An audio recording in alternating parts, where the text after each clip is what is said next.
নমস্কার বন্ধুরা, আজকে আমার এই ভিডিও জন্মকুণ্ডলিতে কালসর্প থাকলে সহজভাবে কী করে রেমেডি করা যায় সেই ব্যাপারে, এবং কালসর্প দোষটা কী সেটাও আমি একটু ছোট করে বুঝিয়ে বলব।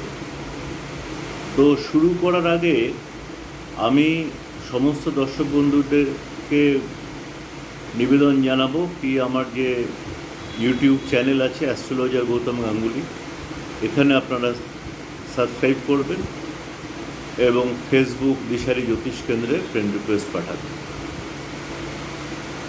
তো কালসর্পদোষটা কী এবং তার রেমেডি হিসাবে নাগ গায়ত্রী আপনাদেরকে শেখাবো। কালসর্পদোষটা হচ্ছে যে যদি জন্মকুণ্ডলিতে রাহু কেতু তার একদিকে বাকি গ্রহরা থাকে, আরেক দিকটা পরপর 5টা ঘর খালি থাকলো, এটা হচ্ছে কালসর্পদোষ। কেন, কালসর্পের চেনের একটা মুখ থাকছে রাহু, আর একটা নিচের মুখটা হচ্ছে গিয়ে কেতু, বা উল্টো হতে পারে, ওপরের মুখটা কেতু, নিচের মুখটা রাহু। এবার আরেকবার বুঝিয়ে দিচ্ছি যে একদিকে রাহু কেতুর মাঝখানে বাকি গ্রহরা থাকবে এবং আরেক দিকে পরপর 5টা ঘর খালি থাকবে, এটা হচ্ছে পূর্ণ কালসর্পদোষ। আরেকটা হচ্ছে পার্শিয়াল কালসর্পদোষ। তো পার্শিয়াল কালসর্পদোষে আপনার এই রাহু কেতু এর একদিকে একটা মাত্র গ্রহ থাকে এবং অন্যদিকে বাকি গ্রহগুলো থাকে, এটা হচ্ছে পার্শিয়াল কালসর্পদোষ। তো এখানে অনেকে বিভিন্ন রকমের তর্ক করতে পারেন বা যে কালসর্পদোষ বলে কিছু হয় না, পার্শিয়াল কালসর্পদোষ বলে কিছু হয় না, তো বিভিন্ন মত থাকতে পারে। এবং আমি নিজে যেহেতু বেনারসের ঘরানাটা ফলো করি, বেনারসের যে বিশ্বাস এবং যেভাবে কাজ করা হয় আমি সেটাই আপনাদের কাছে তুলে ধরব। তো কালসর্পদোষ যদি থাকে, আপনারা শাস্ত্রমতে ভারতবর্ষের ত্রম্বকেশ্বরে কালসর্পদোষ কাটানোর ব্যবস্থা আছে। যদি সেখানে কেউ কাটাতে চান আমার সঙ্গে যোগাযোগ করতে পারেন, আমার ওখানে ব্রাহ্মণ আছে। এছাড়া আপনি ঘরে বসে কি করে নিজেরা অনেক উপকার পেতে পারেন, এবং কালসর্পদোষ আপনাকে যদি প্রচণ্ড প্রবলেম ক্রিয়েট করে, আমি আমার প্র্যাকটিসিং অভিজ্ঞতায় দেখেছি যে বিয়ে হতে চায় না, বা বিয়ে হলে সাংসারিক অশান্তি, সম্বন্ধ ঠিক হয়ে ভেঙে যাচ্ছে, বা বাচ্চাদের ঠিক মতো রেজাল্ট আসছে না, তখন আপনাদের একটা ছোট্ট জিনিস শিখিয়ে দিচ্ছি, সেটা হচ্ছে যে নাগ গায়ত্রী। সব দেবদেবীরই গায়ত্রী আছে, প্রত্যেকটা গ্রহের মন্ত্রের গায়ত্রী আছে, সেরকম নাগ দেবতারও গায়ত্রী আছে। তো নাগ দেবতার গায়ত্রী মন্ত্রটি হচ্ছে কি, আমি আস্তে আস্তে বলছি, দুবার বলবো, লিখে নেবেন। ওম নাগকুলায় বিদ্মহে বিশ্বদন্তায় ধীমহি তন্ন সর্প প্রচোদয়াৎ। ওম নাগকুলায় বিদ্মহে বিশ্বদন্তায় ধীমহি তন্ন সর্প প্রচোদয়াৎ।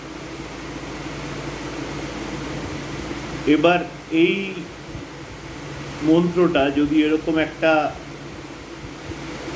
কালো হকিক পাথরের মালা জোগাড় করতে পারেন, এই কালো হকিক পাথরের মালাতে জপ করলে পরে বেশি ফল পাওয়া যায় বলে পণ্ডিতেরা বলে থাকে। এরকম কালো হকিক পাথরের মালা 100টা থাকে, এক মালা করে যদি জপ করতে পারেন রোজ, প্রচণ্ড ভালো রেজাল্ট পাবেন। এবং যারা একমালা করে জব করার সময় পাবেন না, অ্যাটলিস্ট কোয়াড গুণে 11 বা 21 বার করে, যেটাই করুন ফিক্স নাম্বার করবেন এবং আস্তে আস্তে করে জপ সংখ্যা বাড়িয়ে টোটাল 108-এ নিয়ে যাবেন এবং এই কালো হকি মালাতে করবার জন্য চেষ্টা করবেন। এবং এই যখন জপটা করবে সামনে এরকম একটা কালসর্প যন্ত্র, এগুলো খুব মিনিমাম দাম, সামনে একটা এরকম কালসর্প যন্ত্র রাখবেন, তাতে ধূপ আরতি করে একটু প্রদীপ জেলে এই জপটা করলে পরে আরও ভালো রেজাল্ট পাওয়া যায়। এটা আর যদি আরও ভালো যন্ত্র নিতে চান, এরকম বড় কালসর্প যন্ত্রও আপনারা নিতে পারেন। এরকম বড় কালসর্প যন্ত্র অ্যাভেলেবেল আছে, আপনারা খোঁজ করলে পেয়ে যাবেন। তো এইটা বন্ধুরা করুন, এবং আমি এই প্রয়োগটা অনেককেই দিয়েছি, অনেকেই ভালো রেজাল্ট পেয়েছেন। তো আপনারা এটা করুন। যাদের কালসর্পজনিত প্রবলেম আছে নিজেরাই করুন, আর এটা শুরু করবেন শনিবার থেকে। অনেকে তর্ক করতে পারেন যে এটা সোমবার থেকে শুরু হবে কেন, যেহেতু এটা বাবার জিনিস। অ্যাকচুয়ালি বলা হয় যে বাবা বিশ্বনাথের গলাতে যে সর্পটি থাকে উনি কালসর্প, কিন্তু না, যেহেতু আমরা এখানে জ্যোতিষ মতে শনিদেবের চেলা হচ্ছে রাহু, হিন্দিতে বলে চাপ্পু।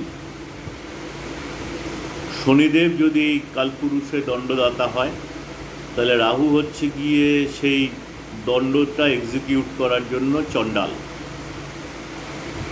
তো সেই জন্য এই নাগ গায়ত্রীটা শনিবার থেকে শুরু করবেন, রেগুলারলি করুন, নিশ্চয়ই ভালো ফল পাবেন।